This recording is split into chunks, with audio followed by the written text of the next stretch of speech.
Saudi Malayali സമാജം ദമാമിൽ സംഘടിപ്പിക്കുന്ന Saudi Malayali literary ഫെസ്റ്റിന് തുടക്കമായി. മലയാളം തമിഴ് സാഹിത്യ പ്രവർത്തകർ പങ്കെടുക്കുന്ന പരിപാടിയുടെ ഉദ്ഘാടനം നടന്നു.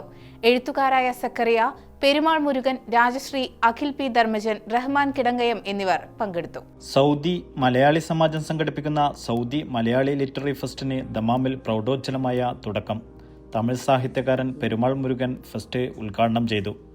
സാഹിത്യ പ്രവർത്തകരും എഴുത്തുകാരുമായ സക്കറിയ, രാജശ്രീ, റഹ്മാൻ കിടങ്ങയം, അഖിൽ പി ധർമ്മജൻ, ഷെമി എന്നിവർ അതിഥികളായി. മലയാളി സമാജം ഏർപ്പെടുത്തിയ പ്രവാസി മുദ്ര പുരസ്കാരം എഴുത്തുകാരൻ സക്കറിയ പെരുമാൾ മുരുകനിൽ നിന്നും ഏറ്റുവാങ്ങി. എഴുത്തിന്റെ ലോകത്ത് 10 വർഷങ്ങൾക്ക് മുമ്പ് പെരുമാൾ മുരുകൻ സൃഷ്ടിച്ച പ്രതിരോധം സമകാലിക ഇന്ത്യയിൽ ഏറെ പ്രസക്തവും അനിവാര്യതയുമായി മാറിയിട്ടുണ്ടെന്നും സക്കറിയ പറഞ്ഞു. ഇന്ത്യ മുഴുവൻ മാത്രമല്ല, ലോകമെങ്ങും അദ്ദേഹത്തിൻ്റെ പിടിച്ചുനിൽപ്പിൻ്റെ മാറ്റുലികൾ മുഴങ്ങി അന്ന് 2015. ലോകമൊട്ടാകെയുള്ള ഏറ്റവും പ്രശസ്തങ്ങളായ മാധ്യമങ്ങളിലെല്ലാം റിപ്പോർട്ട് ചെയ്യപ്പെട്ട ഒരു നിലപാടാണ് അന്ന് ശ്രീ പെരുമാൾ മുരുകൻ സ്വീകരിച്ചത്.